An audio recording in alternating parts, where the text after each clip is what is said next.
All right, I thought I would just do a quick video on some new dies that I just got not too long ago and have been playing with. They are from a company called Newlon Precision.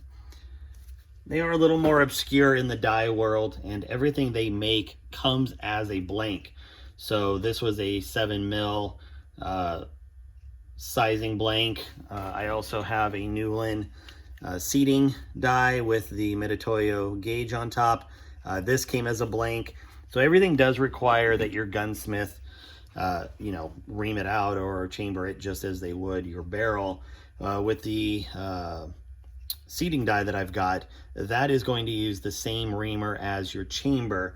However, your sizing die does need to be a little bit smaller, of course, so that it fits inside that chamber. So it does have to be a special sizing reamer. JGS can make it same as they make anything else of mine.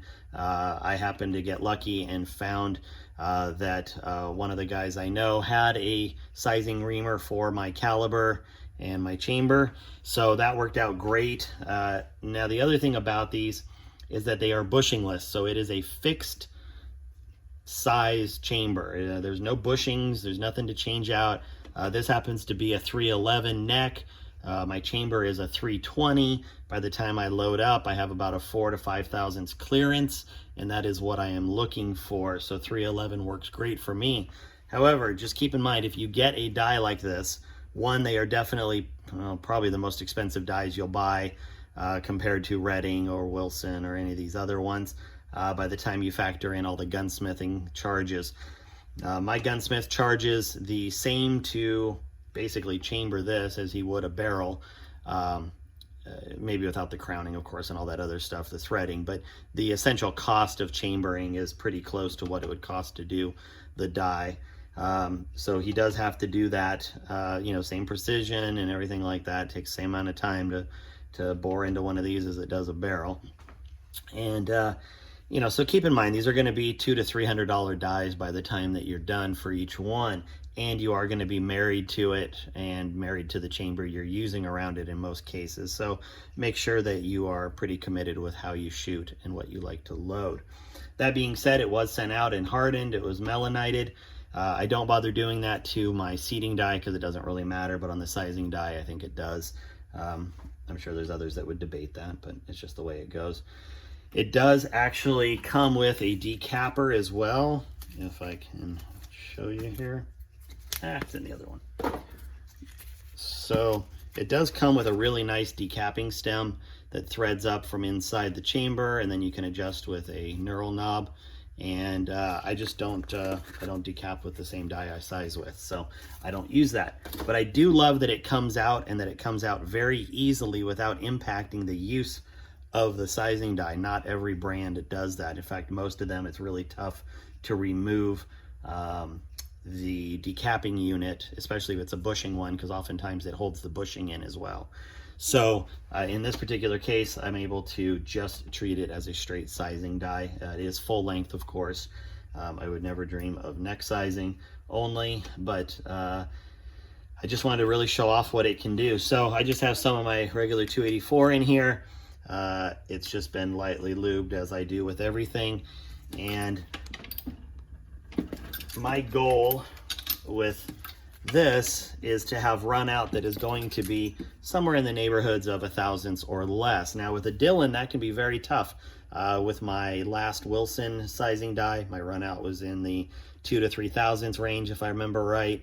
And my finished run out is 5 or 6 thousandths, which is still more than acceptable, and really according to the people I shoot with, who are way better than I am and have held several titles at different times, anything under about 7 or 8 thousandths, and they're pretty happy and don't really sweat it. However, if I can get a die that gets me down to 1,000ths or less on my run out here, I'm very happy. The one thing I will say that I've noticed on this, even more than the run out, is the repeatability of the actual setting back the neck, the head spacing. And for me, that's even more critical. So let me just show you. I ran this one through. You guys saw that. And let me just show you here. And I know it's hard to read the dial, but let me wipe off my lube a little bit here. And, this one is at just under 1/1000th run out. And my goal is 18,305 here. So 18,035 right there. So I'm just gonna run another one real quick here. And you guys will be able to see how repeatable this thing is. Get the lube off it. This one again this one's actually running about 3/4 of a thousandths. Maybe just barely tipping the thousandths. And if we look at this, 18,035. So let's do another one here. Now the reality is I could keep doing this all day on video and showing you guys what it does, but I think what's important to recognize, and yeah, so this one again, just under 1/1000th. And now this one came in just about 1/1000th off, 18,025, which is fine. I don't mind that.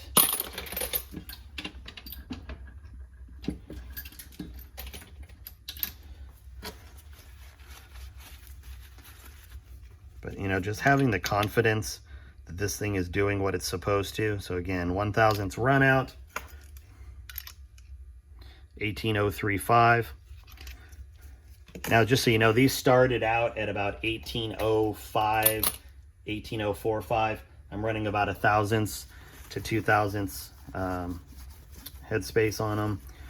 And that's just where I like to be on my stuff. So here's my last one, because I won't keep boring you with this. I'll get the lube off there. About 3/4 of a thousandth. It's not even going a full thousandth. And 18,003. So anyway, it's very repeatable.